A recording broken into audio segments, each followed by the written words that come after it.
Today, we are going to be building a basketball team consisting entirely of US presidents. Why?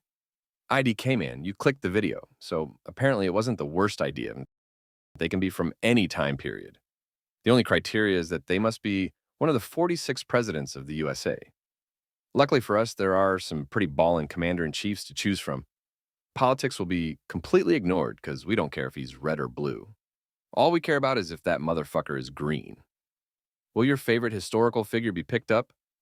Or will that bum-ass lame duck have to warm the bench in some Chinese league?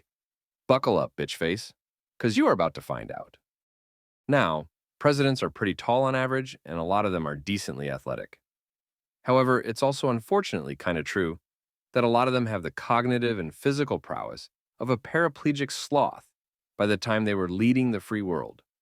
Funny how that works. Anyway, that means we will be a little lenient on that part and assume the old joints and the old noggin are working as intended.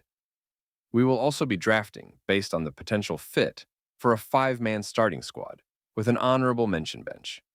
Without further ado, let's get into it. Number 1 overall pick for this draft has to be the one and only Barack Obama. Let me be clear, Barack is the only actual basketball player of the entire group, so he's an easy snap pick. Barry Obama has been a known bucket since his high school days, but let's take a look at his strengths anyways. Obama always had that buttery J and is calm and collected with the ball. My guy was sworn into office with the intent to protect this house and serve up dimes. His court vision was supreme.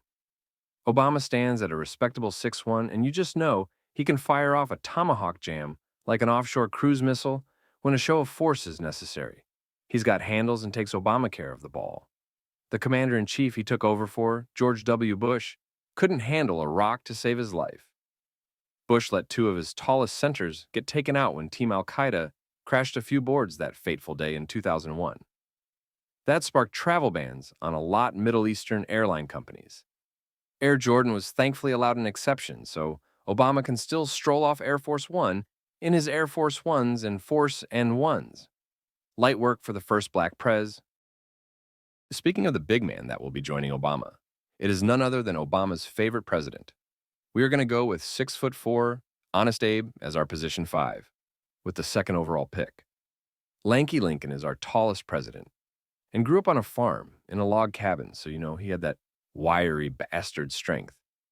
Surely he will be laying down some brick wall screens like a true Mason, and could be a lob threat off the pick-and-roll game with Obama. I have no doubt Abraham spent his weekends dominating the glass at the 1800s equivalent of the local Y. He is the OG Indiana Pacer and the commissioner-in-chief of the North Conference. Lincoln was a tenacious defender of human rights, but not his man's ability to score. His man was getting put in shackles all game, a solid 2-way pickup for sure. It's a shame that a flagrant 2 committed by John Wilkes Booth, aka 19th century Grayson Allen, robbed us of his full career. Definitely still an All-American Hall of Famer. May the great emancipator rest in peace. Next slot will be filled by none other than Theodore Roosevelt, the quintessential American gigachad. This dude collected every merit badge under the sun. One minute he'd go from smoking your pipe at jiu-jitsu to writing a poem about it 5 minutes later. At 5'11", he's not exactly gifted in height, but he was a sturdy 230 pounds, with an iron will that I'm sure would translate into a scrappy, relentless basketball player. Imagine Dennis Rodman, but replace facial piercings and Kim Jong-un with taxidermy animals and national parks as his personal kinks of choice.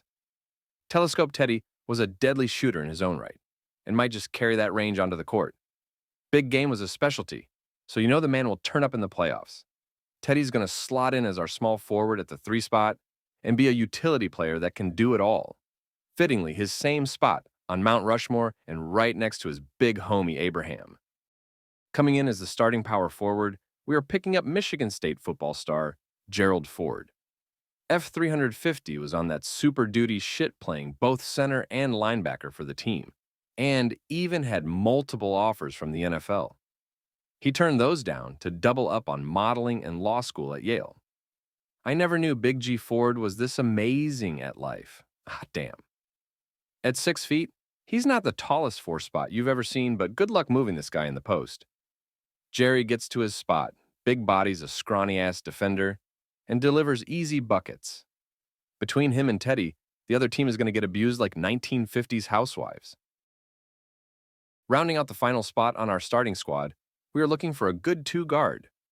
Someone who can pose a real threat from deep and help space the floor. We are going to snag George H.W. Bush. Senior stands 6'2" and an athletic 190 pounds. Big H-Dub captained the baseball team at Yale and was a general stud back in the day. Before that, he had been perfecting his craft of dropping bombs on the Japanese fleet in the Pacific. He was a marksman in the air, and when he went up, it was guaranteed to be sunk. He was a splash brother before Golden State existed. A Lil Prezi Hezi pull-up jumper, and it's wet all the way down. Expect some corner threes and good communication from Papa Shrub. He could take a rock to a rack much more steadily than his son. Navy training meant coast-to-coasts were a regular occurrence for him. For those reasons, he fills in our last spot. A perfect addition to the existing team. I'll gloss over the bench real quick. Our honorable mentions include 6'2" George Washington, who might have been higher on the list had he not been an OG 76er. JFK if he had better perimeter shooting defense. Donald Dump Truck Trump might have been a decent option at the 4 or 5 using that unit of an ass.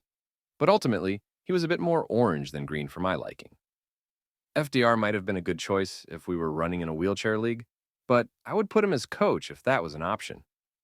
Dwight D. Eisenhower was a footballer in his college days like Gerald Ford, but not nearly as much of a beast, so he got edged out to Jerry. That wraps up the list. Let me know if I missed a notable POTUS or two.